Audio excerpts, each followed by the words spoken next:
What's up, guys? So I finished the cutout earlier today, and once I got into it and started removing wax and doing BVAC work and all that, I didn't record any more video.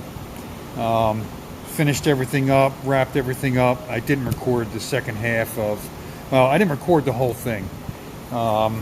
It's just me by myself on most of these jobs, or sometimes I have my son, as you saw. And I just don't always record. It's too much between the work itself and videoing. I don't always do both. Partly because I charge an hourly rate, and I don't feel that it's fair to my customers to be spending an hour doing video stuff. I can do 5-10 minutes, and do some clips while I'm in the midst of working, but most times I'm not getting into setting up cameras and tripods and all that other stuff. It's just too much. When I get into these things, this is work. This is going to become my livelihood next year. I'm going to commit to full-time beekeeping, going to commit to full-time nukes, queens, honey sales, cutout work, everything. So this year is crazy busy because I'm trying to do as much of the bee work as I can, and at the same time be fair and take care of my boss, who's been amazing to me for the last 7-8 years that I've worked for him. I can't even thank him enough for the amount of leeway he gives me now that I'm working for him to do the bee work, but also being understanding the fact that this is what I'm working towards, and it was going to happen this year. Technically, it was going to start this year, but COVID hit last year, and we lost all of our workforce, and it was down to 2 or 3 of us, and I'm one of them, and I'm the only guy with the lead contractor capabilities, and that's really what it comes down to. So next year we'll be full time, and I'll be doing a lot more with video. I'll be doing a lot more with everything that I'm doing, but for right now I'm just too friggin' busy. It's just the way it is. So I recorded some video today, basically the getting to know the job, showing you what's happening, getting a little bit of look inside it once it's opened, and then after that it's done. And that's why I recorded this first part of the video. So thank you for watching. When you do, I appreciate it. If you want to like and subscribe, great, go for it. If you want to share, even better. But I'm just doing this for fun, for see where it goes. But there is a method to my madness, and the madness is going to be full-time beekeeping in 2022, which is amazing. So enjoy the rest of this video. Won't be too long, and we'll see you on the next one. Later. What's up, guys? Long time no see. Quick Mac here, Liberty Bell Beekeepers. So today I'm out in a little place called Shillington, Pennsylvania. It's on the outskirts of Reading. It's about an hour away from home, and I'm out here to take a look. Well, I'm out here to do some work. Got some bees up in this little eave. You can see I got my scaffolding set up and most of my stuff set up. Fortunately, I'm able to back right up to the area that I'm working on, so it makes load and offload easier. As you can see, a beautiful old stone home. Bees love these old buildings.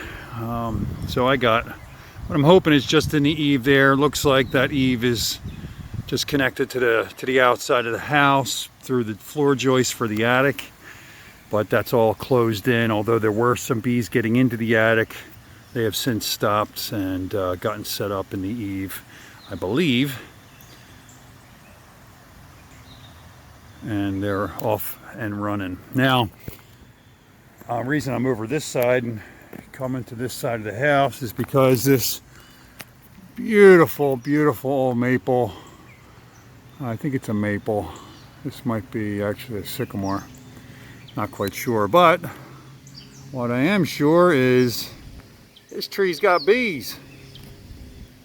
Big beautiful tree, big beautiful cavity in there, and it looks like the bees have found it and are going to town. As you can see here, we have spotted lantern flies. They are everywhere. They love these trees, and they're known to cause some damage. They got a hell of a jump on them. They can jump really high, really far, but they wreak havoc with some trees. They seem to like vines better than anything, and they lay their eggs in this little pouch, and it's really difficult to see. They arrived here in Pennsylvania a couple years back on a pallet of stone from China that wasn't properly inspected, and now they're sweeping down across the state. We'll see how far they get. So far it hasn't been too big of an issue, but it looks like they could potentially become one. But enough about lanternflies. Let's get back to honeybees. So I'm walking up across the yard here. I was hoping I was going to be in the shade, and fortunately this tree should provide a decent bit for at least a good couple of hours, but I'm going to end up in the sun, unfortunately, for me. But bees are coming in and out right up there just below that window, and I'm hoping that they're in this eave cavity. That would seem to me to be the easiest place for them to be, and a typical place for them to be. They love these eaves because they're perfectly hollow, or for the most part hollow, warm and dry, and they make perfect places for bees. So I'm going to get in there, start opening things up, and then I'll check back in with you. All right, so we're back, and I have my eave opened up, and there's the bees. They believe that this colony was only here this year, but this wax looks awful dark for 1 year, for only a few months. That being said, it could very well be, but my guess is maybe this has been here a little bit longer than that. So I'm going to get in with the bee vac, start removing some bees so I can get into some of this comb, and then search for my queen, do all the things that we do when we do these. You can see got some honey dripping, but the bees go to it almost immediately. They do not like a mess. They do not like honey lying around, so they will go to it almost immediately and start sucking it up. See that? So if you have honey dripping in your house, chances are that you had honeybees in there that died, and there's something else in there robbing it out, because as you can see, these bees get right to work cleaning this stuff up. They do not like to let it drip. They do not like a mess, and they will clean every ounce of it up. So I'm going to get my bee vac set up and get to work.